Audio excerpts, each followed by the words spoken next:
이재명 대통령이 어제 국무회의에서 30조 5천억 규모의 추경안을 통과시키면서 우리 전 국민이 1인당 15만 원에서 50만 원씩 민생회복 소비 쿠폰을 받게 될 것 같습니다. 국민의힘은 이거 사이비 호텔 경제학의 대국민 실험장 아니냐 이렇게 비판했습니다. 들어보시죠. 취임 2주 만에 뚝딱 만들어진 정부의 졸속 추경안은 민생경제 회복에 도움이 되지 않는 정치적 포퓰리즘 추경에 불과합니다.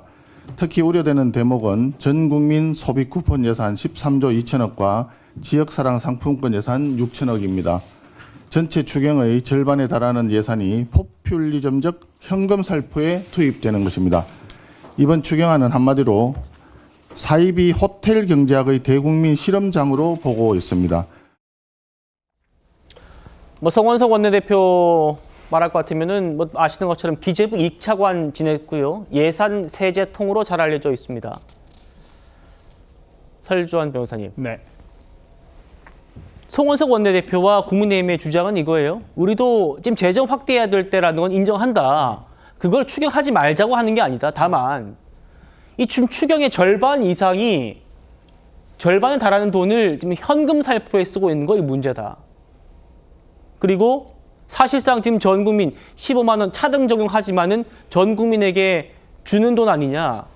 이거 호텔 경제학을 실험하고 있는 거다라는 겁니다. 어떻게 보십니까? 이재명 대통령이 후보 시절에 이제 호텔 경제학이라는 것을 직접 유세 현장에서 얘기하면서 어떤 그 순환, 어떤 돈의 자본의 어떤 흐름이 있어야지만 좀 활성화된다라는 어떤 취지에서 얘기를 하신 적도 있고, 그게 대선 과정에서 상당히 논란이 됐었던 것도 사실입니다. 이재명 정부가 어떤 그 출범을 하게 되면 어떤 추경을 통해서 이런 현금 지원이 있을 것이라는 것은 이미 예고가 돼 있었던 상황이었던 만큼 실시를 하는 거에 있어서 지금 국민의힘에서도 어떤 재정 경제성보다는 재정 건전성보다는 어떤 좀 지금은 너무 이제 떨어진 경기를 어떻게든 조금 활성화시켜야 한다는 점에서 어떤 돈이 돌아야 된다라는 점에서는 동의를 하고 있습니다만은, 네. 조금 저도 개인적으로는 아직까지도 의문인 것은 왜 1인당 25만 원이어야 되느냐. 네. 그러니까 그 부분은 조금 아직 이해가 되지는 않습니다. 그래서 이제 25만 원을 기준으로 해서 상위 10%는 15만 원, 그다음에 기초수 이제 조금 더 어려우신 분들에게는 선별적 지급, 차등 지급을 하자라는 부분으로 가고 있습니다만은, 경제 활성화를 위한다고 한다면 굳이 꼭 25만 원이 되나? 라는 생각도 듭니다. 오히려 지금 이재명 대통령의 생각대로라고 한다면 국민 1인당 100만 원씩을 지원하더라도 오히려 그게 더 활성화되는데 더 도움이 되지 않을까요? 저는 그런 생각도 드는데, 왜 25만 원을 기준으로 해서 어떤 차등 지급을 하는 부분에 있어서는 조금 설명이 부족한 부분이 있고, 예.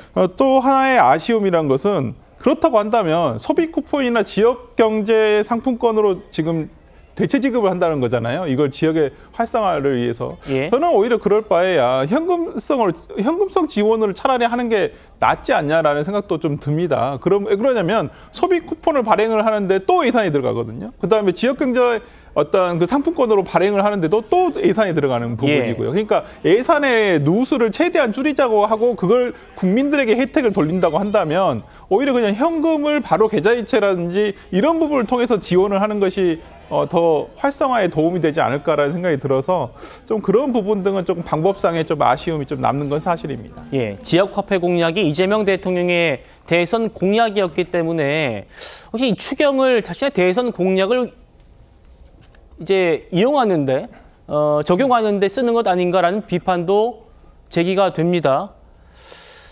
다시 보시죠.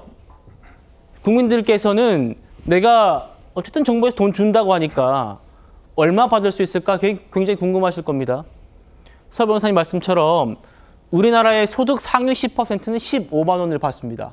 그리고 국민 기본은 25만 원이 있고요. 차상위 계층은 40만 원 받게 되고 기초수급자는 50만 원씩 이렇게 받게 됩니다. 여기에 들어가게 될 이재용 회장이라든가 재계 총수들은 왜 15만 원 받아야 되는가? 이들에게 줄 돈을 차상위 계층과 기초수급자에게 좀 더 주면 안 되는가? 이런 논의가 지금 야당에서 하는 얘기의 본질입니다. 자, 그러다 보니까 지금 전국민 민생지원금 이거에 대한 우려 반발이 정치권뿐 아니라 일부 온라인에서도 벌어지고 있습니다. 보시죠. 쿠폰 거부 운동. 당신은 오늘도 쿠폰 한 장에 침묵하셨습니까? 자, 우리 이제 거부합시다. 쿠폰 수령을 거부하는 게 이 나라 살림을 바꾸는 첫걸음입니다. 지금 이렇게 또 운동을 벌이고 있다고 합니다. 박 대변인 어떻게 보십니까? 사실 이게 지금 민주당의 추경이라고 하는 것이 정말 총체적인 난국이라고 저는 생각이 들었습니다. 정부가 빚을 내서 이재명 대통령의 어떤 당선 축하금을 주는 게 아니냐 싶을 정도로 정말 아마추어식의 좀 조삼모사 행정이라는 생각이 드는데요. 기본적으로 지금 정부가 돈이 없습니다. 그래서 30조를 추경을 하겠다라고 하는데 그중에서 20조 가까이를 적자 국채를 발행을 하겠다라고 하거든요. 정부가 빚을 내겠다라고 하는 겁니다. 그런데 국채를 발행을 하게 되면 그 예금의 기회비용이 늘어나기 때문에 시중 금리가 상승을 하거든요. 결론적으로 국민들에게 푼돈을 나눠주고 금리가 올라가는 조삼모사가 될 수밖에 없다라는 거죠. 서민들에게 직격탄이 될 수밖에 없고 결론적으로 이거 다 갚아야 할 돈입니다. 저희가 지금 국가부채가 1,300조를 지금 돌파를 한 건데 매년 거의 이자로만 수십조가 나가는 상황이거든요. 국민들께 잠깐 기분 좋지 않고 이렇게까지 막대한 미래 부담을 주는 것이 맞는가 저희는 회의적일 수밖에 없고 저희가 무작정 반대를 또 하는 것이 아닙니다. 저희가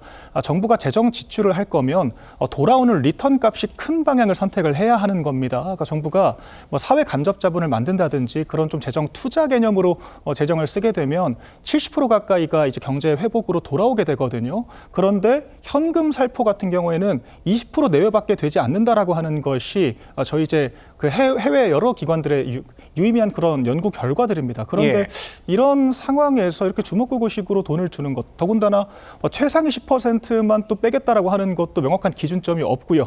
이런 식의 무리한 행정을 왜 굳이 해야 되는가 저희가 문제 제기를 하는 것이고 지금 국무회의 의결됐지만 여야 협의가 남아있는 상태거든요. 지금 야당의 이런 좀 우려들을 적극적으로 반영해서 추후에 좀 후폭풍을 최소화하는 것이 여당된 도리가 아닌가 생각을 합니다.